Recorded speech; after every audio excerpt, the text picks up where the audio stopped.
ഇന്ന് നമുക്കൊരു ചവച്ചവും തന്നെ ഒന്ന് തോരൻ വയ്ക്കാം. ഗ്രേറ്റ് ചെയ്തിട്ട് കാബേജൊക്കെ കറി വെക്കുന്ന പോലെ ഒന്ന് തോരൻ വെച്ച് നോക്കാം. അപ്പോൾ ഞാൻ അതിനായിട്ട് അതൊന്ന് ചെത്തി അതിൻ്റെ പരിപ്പ് കൂടെ ചെറുതാക്കി കീറി എടുത്തിട്ടുണ്ട് ഗ്രേറ്റ് ചെയ്യാൻ എളുപ്പത്തിന് വേണ്ടിയിട്ട്. നമുക്കൊന്ന് ഗ്രേറ്റ് ചെയ്യാം. നമ്മൾ വെള്ളത്തിലിട്ട് കുതിർത്തിയ പയർ ഞാനിവിടെ വേവിക്കാൻ വെച്ചിട്ടുണ്ട്. ഇതൊന്ന് മൂടി വെച്ചൊരു വിസിലും കൂടെ അടുപ്പിച്ചെടുക്കാം, പെട്ടെന്ന് വേകട്ടെ. ചവച്ച ഇവിടെ അരിഞ്ഞെടുത്തിട്ടുണ്ട്.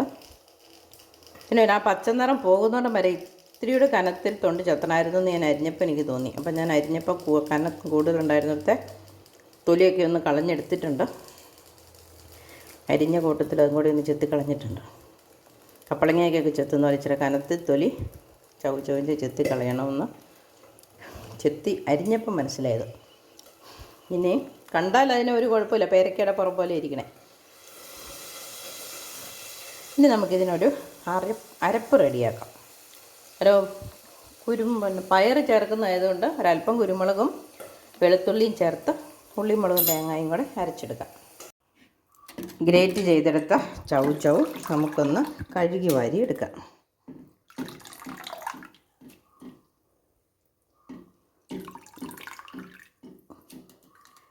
കപ്പളങ്ങയെക്കാട്ടിൽ അല്പം കൂടി ഒരു കുഴച്ചിലുണ്ട്. അപ്പം നമ്മളത് കഴുകി വാരിയില്ലെങ്കിൽ ചിലപ്പോൾ നമ്മുടെ കറിയും കുഴഞ്ഞു പോയെന്ന് വരും. ഇനി നമുക്ക് അരപ്പ് റെഡിയാക്കാം. അതിനായിട്ട് ഞാനിവിടെ തേങ്ങയുടെ അടിയിൽ കാന്താരിമുളകും ഉള്ളിയൊക്കെ ഉണ്ട് കേട്ടോ. 5-6 കാന്താരിമുളകും 5-6 ഉള്ളിയുണ്ട്. ഇച്ചിരി മഞ്ഞളും കൂടെ ചേർത്ത് അരച്ചെടുക്കാം. ചവച്ചവും അടുപ്പത്ത് വെച്ച് മുളകരച്ചത് ഇട്ടു. മിക്സിയുടെ ജാറ് കഴുകി അല്പം വെള്ളം ഒഴിച്ചു. ചവവും അടുപ്പത്ത് വെച്ചു, മുളകരച്ചത് ഇട്ടു. മിക്സിയുടെ ജാറ് കഴുകി ഒരല്പം വെള്ളം ഒഴിച്ചു. ഇനി നമുക്ക് പാകത്തിന് ഉപ്പ് ചേർത്ത് കൊടുക്കാം. ഉണ്ടോ, കാണാൻ മാത്രം വെള്ളമൊന്നും ഇല്ല കേട്ടോ, ഒരു സ്പൂൺ വെള്ളം കാണുള്ളൂ. ഇനി നമുക്ക് മൂടി വെച്ച് ആവി കയറിയിട്ട് ഇളക്കിയിട്ട് കൊടുക്കാം. തേങ്ങ ഉള്ളി മുളക് മാത്രമേ അരച്ചിട്ടുള്ളൂ കേട്ടോ. മൂടി വെച്ചിട്ടുണ്ട്. അതിൻ്റെ അടപ്പിൽ ഒരല്പം വെള്ളം ഞാൻ ഒഴിച്ചിട്ടുണ്ട്. കാരണം പെട്ടെന്ന് ആദ്യമായിട്ട് വെക്കണമല്ലേ, അപ്പോൾ പെട്ടെന്ന് ചോട്ടി പിടിച്ചൊന്നും പോകാതിരിക്കാൻ വേണ്ടി ഇച്ചിരി ആവി വരുന്നത് അതിനകത്തേക്ക് തന്നെ അത് വീണോട്ടെ. ഇനി നമുക്ക് ഒരു 5 മിനിറ്റ് കഴിഞ്ഞൊന്ന് ഇളക്കിയിട്ട് കൊടുക്കാം. തീയാണെങ്കിലും ഒത്തിരി കൂട്ടിയൊന്നുമില്ല, മീഡിയം ഫ്ലെയിമിലാണ് വെച്ചിരിക്കുന്നത്. നന്നായിട്ട് ആവി വരുന്നുണ്ട്. നമുക്ക് എന്തായാലും നോക്കാം.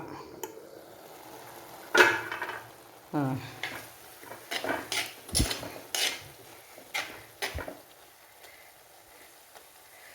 ചവച്ചവിൻ്റെ വെള്ളം മുഴുവനും അങ്ങ് ഇറങ്ങി വന്നിട്ടുണ്ട്. വെള്ളം ഒഴിച്ചു കൊടുക്കേണ്ട ആവശ്യമില്ലായിരുന്നു. പാവയ്ക്ക കറി വെക്കുന്ന പോലെ ആവി വേവിക്കാമായിരുന്നു. തീ ഒന്ന് കൂട്ടി വെച്ച് കൊടുക്കാം.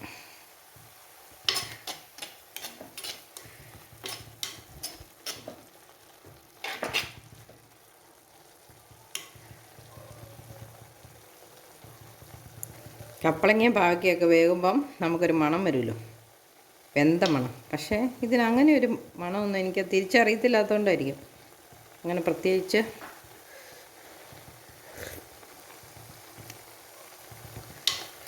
സ്മെല്ലൊന്നും തോന്നുന്നില്ല. കുറച്ചധികം പ്രാവശ്യം കറി വെക്കുവാണെങ്കിൽ ഇതിൻ്റെ സ്മെല്ല് നമുക്ക് ഒരു പക്ഷേ പിടുത്തം കിട്ടുമായിരിക്കും.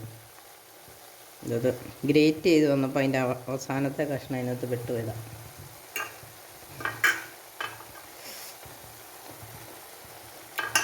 ഉപ്പുണ്ട്.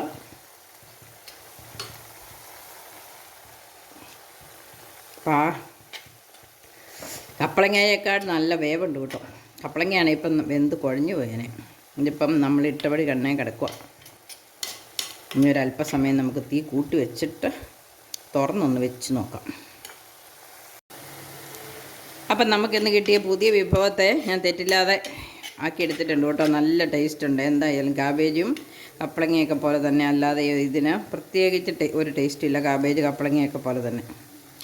ഇനി നമുക്ക് വെള്ളം പറ്റി വന്നിട്ടുണ്ട്. ഒരല്പം വെളിച്ചെണ്ണ ഒഴിച്ചു കൊടുത്തിട്ട് നിർത്താം.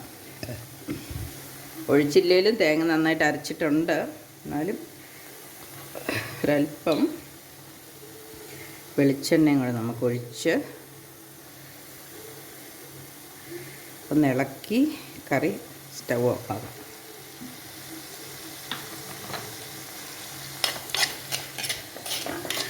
ആ എണ്ണ എല്ലായിടത്തും ഒന്ന് പറ്റി തീ കൂട്ടി വെച്ചിരിക്കുമായിരുന്നു, കുറച്ച് വെച്ചു. ഇനി നമുക്കൊന്ന് ഇളക്കിയിട്ട് മൂടി വെക്കണ്ട, തുറന്ന് തന്നെ ഇരിക്കട്ടെ.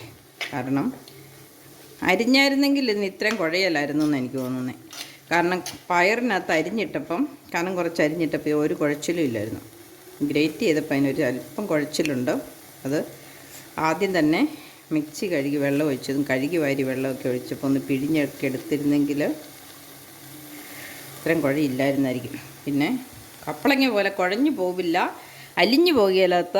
അതുകൊണ്ട് ഇച്ചിരി അല്പം കൂടുതൽ സമയം അടുപ്പത്തിരുന്നാലും നമുക്ക് പ്രശ്നമൊന്നുമില്ല, തുറന്ന് കിട്ടിക്കോളും.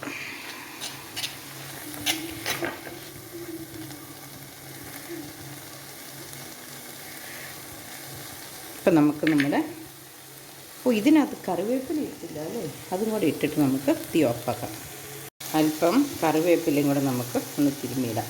അപ്പോൾ എടുത്തുകൊണ്ട് വന്ന് അത്രേ ഉള്ളൂ. അതുകൊണ്ട് നമുക്ക് അത്രയും കറിവേപ്പില കൊണ്ട് തൃപ്തിപ്പെടാം. ചെറുതാന്നേ ഉണ്ടായിരുന്നുള്ളൂ, 2-3 തണ്ടുണ്ടായിരുന്നു കേട്ടോ, കൂമ്പായിരുന്നു. ഇനി നമുക്ക് സ്റ്റൗ ഓഫാക്കാം. മൺചട്ടിയിലല്ലേ കൂട്ടാറാകുമ്പോഴത്തേനും തണുത്ത് വരുമ്പോഴത്തേനും നല്ല കുഴച്ചിലൊന്നും ഇല്ലാതിരുന്നുള്ളൂ. അല്പസമയം കഴിഞ്ഞിട്ട് നമുക്ക് മൂടാം, അല്ലെങ്കിൽ പകുതി കാറ്റ് പോകുന്നത് പോലെ മൂടി വയ്ക്കാം. അപ്പോൾ പുതിയൊരു വീഡിയോ ആയിട്ട് വരുന്നവരെല്ലാവർക്കും ബൈ ബൈ, നന്ദി, നമസ്കാരം.